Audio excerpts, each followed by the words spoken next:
Yep, here it is. The end of a long day at work, and it's still the 22nd, Tuesday. Still nothing on the Ventura County Courthouse website. I did not get any phone call from the clerk telling me whether it's been approved or not approved to move it up to the 28th, which would be, 5 more days, whatever. So I'm guessing no, it probably hasn't been approved. And I'm probably at this point still stuck going in there on February the 11th at 9 a.m. Courtroom 41, Kelly versus Crosnoe. If anything changes, I'll keep you posted. Back on the phone with the Ventura County Courthouse. I just looked at the website to see if my case had been moved up or approved. And I see that my next door neighbor has put in a subpoena for my lawyer. Yeah, look, see, I'm looking to see if my court date has been moved up. And the first thing I noticed, as of yesterday's date, was a proof of service mailing civil subpoena for Robert M. Ross. That's my attorney. Filed by Linda Crosnoe on 1/22, mailed on 1/9. See that date? 1/9. 1/9. Now, supposedly she had surgery on 1/7. Right? So if she's in a double sling, how is she writing anything? How is she able to mail anything? And then she doesn't show up to the court date on the 17th with her son, because I'm aware of it and I'm trying to get my date moved up to that date. And her son doesn't show up to that court date. Now, her excuse for not showing up to that court date was recovering from surgery. So, really, truly, like I said, if you're in a double sling, recovering from shoulder cup repair surgery, what have you, you're not able to even feed yourself, let alone be doing all of that. But yeah, and then she doesn't show up to the courthouse on the 17th. Now I got to call my lawyer because, the whole reason I wasn't bringing him in on the trial de novo is because I can't afford him. He's kind of expensive, but. So now I got to find out how much this is going to cost me because he's being drawn in on a subpoena. I feel like he shouldn't have to be there. Because, like I said, I'm not bringing him in on that date. So, yeah, now I got to wait to hear from him, find out how much more this is going to cost me. I hate the court system, I do. Like I said, I've done nothing to warrant being drugged before a judge. Numerous judges. Numerous courthouse proceedings. I didn't break any laws. I haven't done anything. It's my neighbor who broke the law. It's my neighbor who's manipulating the courthouse.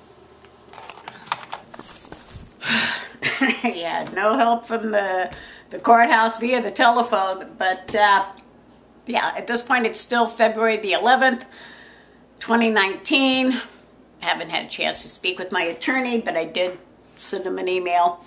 I feel bad that he's being drugged into this, and she's probably getting his services for free. So I wrote in there, if you want to charge her an appearance fee, feel free. I can't believe that. I deliberately am not bringing him in on this trial de novo because I can't afford him.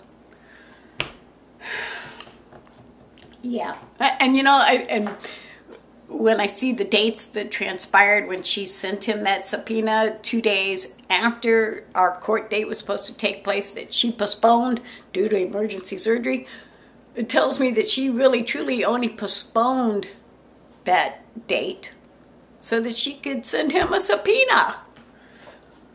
Right? I mean, yeah. Yeah. Ooh. Fortunately, my lawyer has been my lawyer for a long time, but this is the first time he's being drug in via subpoena due to a small claims case. It just occurred to me, shouldn't my neighbor be required to send a subpoena to her own lawyer? I mean, you know, this trial really is about her actions, not mine. You know, I'm not the one on trial here. I'm just trying to point out that she committed perjury, as did her grandson and her roommate when they got that restraining order. And I released my lawyer because I couldn't afford him anymore. So, you know, and she had a lawyer at that trial or whatever, the restraining order thing, and I did not. So, yeah, I don't understand what her thinking is at this point, but my guess is she's dragging in my lawyer to somehow, some way, distract from the fact that this is all about what she did. You know, I don't know. I just know that, yeah, I can't imagine what's in her mind right now. But I definitely am looking forward to that phone call from my lawyer to tell me whether or not he's going to be there and whether or not there's a way he can charge her for this. Okay, so my lawyer just sent me an email, and, you know, he says that he never got served. Don't worry. I'm still worried. I am, because no matter what, you know, I just really didn't want to have to be dragging anybody else into this argument, since it's just about her and her actions against me. I'm slightly frustrated right now. I just got off the phone again with the courthouse. I guess I'll see it reflecting on the website in a minute. My neighbor. Aside from trying to get my lawyer to come in there, now, instead of her own lawyer, she asked for another continuance. Another one! And now it's moved up to February the 19th. 9 a.m. Yeah, February the 19th, that's a Tuesday.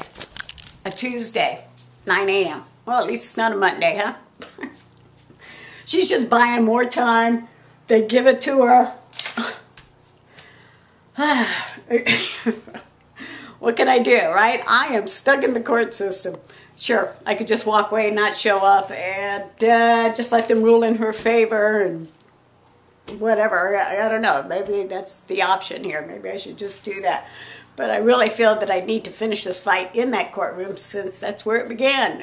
Since my neighbor is just not a nice person, you know. But she moved it to the 19th, and how much you want to bet I'm going to look on that website and find out that she made a different date for her son's court date. That's a pizza. I don't even eat pizza. I'm just... Gotta let out some frustration. So I'm over here at the Ventura County website again, and I was correct. Again, oh my God, there it is. This is actually the website, you know, Ventura County Superior Courthouse. And as you can see, Miss Crosnoe apparently is feeling much better after having her surgery. Here, yesterday, apparently, she spent all day at the courthouse doing application and order of appearance filed by Linda Crosnoe for 2/22. Now she wants her son to make an appearance on February the 22nd. Now, my court date is February the 19th now, so at least it's after my court date. But, yeah, she's trying to get my lawyer to be there, you know. Like I said, apparently she's feeling much better since her surgery. Yeah, so apparently the wheels of justice turn slowly, if at all. And if you're the victim, oh boy, you better be strong to put up with what you're going to have to put up with, because the criminal gets to call all the shots. They get to say when you're going to court. They get to say basically not guilty, you know, and then they put you in the position of having to prove the crime they committed against you. And then even after, they use all their postponements and continuances and excuses as to why they need more continuances, they're still granted more. I mean, this case, technically, yeah, it's been over a year. It started off with my neighbor destroying my fence, destruction of personal property, 594 PC. And she broke the law, and they wouldn't arrest her for it, the police, because even though it's on the books, that law, it doesn't apply to little old ladies, apparently. Yeah. So I was required to sue. And then I won. And then she got mad that I won. So she filed an appeal. And then to make sure I didn't show up at the appeal, she decided to, gamble, whatever, double down, and told a bunch of lies to get a restraining order. Putting me in that position to not only be deemed a criminal, a dangerous person, but again, having to prove and disprove all the allegations. And then she was granted more continuances, more postponements. And then I was able to prove, so I won, yay me. But they did not arrest her for committing perjury under penalty, as that declaration states, under the penalty of perjury. She was looking at, $1,000 fine, 6 months in jail, what have you. And I'm told, well, we can't really arrest her. I mean, if we arrested everybody who lied in court, we'd have no room for the real criminals. So I guess that law, 618 PC and 624 subordination of perjury, they're just on the books as filler, just to fill in the pages, because apparently nobody actually gets arrested for it, and it's up to the victim of that perjury to prove why they deserve to be reimbursed for all the money they had to spend disproving the false allegations. And then, I did my part. I won again, yay me. And then she's allowed, as the defendant, the criminal, to file another appeal. And then commit perjury to postpone that appeal. And apparently now even allowed to try to drag in my lawyer. My lawyer. She can't call her own lawyer, apparently, but she's going to try and get mine to go in there. Now, if mine goes in there, I'm sure he's probably going to charge her for something. There's got to be some type of conflict of interest happening there. I still haven't spoken with him, but I'm guessing that client-lawyer privilege somehow applies there. I mean, he wasn't my lawyer when I won during the restraining order court case, because I had released him because I couldn't afford him anymore. So, if he has to show up there for some reason because she subpoenaed him in or whatever, I'm guessing, hopefully, the judge will add that to her bill. But, oh yeah, even if I do somehow prevail, even though they've postponed it even further now to February the 19th, Kelly versus Crosnoe, makes it almost a year and a half. Because, like I said, yeah, you got to be strong if you're the victim, no doubt about it, because the wheels of justice turn slowly, if at all, and even if somehow, some way you still end up prevailing, they'll find a way to make sure that the criminal is not obligated in any way to pay you for everything they put you through. So, really, truly, why am I doing this? I don't know. I thought because I was a victim, I was supposed to do this. I thought because she broke the law, destroying my property and then committing perjury, that they would arrest her, the court system. But no, it all fell on my shoulders to try to get restitution for everything she put me through. I guess I should have just let her continue to put me through it and just accepted that restraining order and give up all my rights as a decent human being and not be allowed on my own front lawn and just go, oh, well.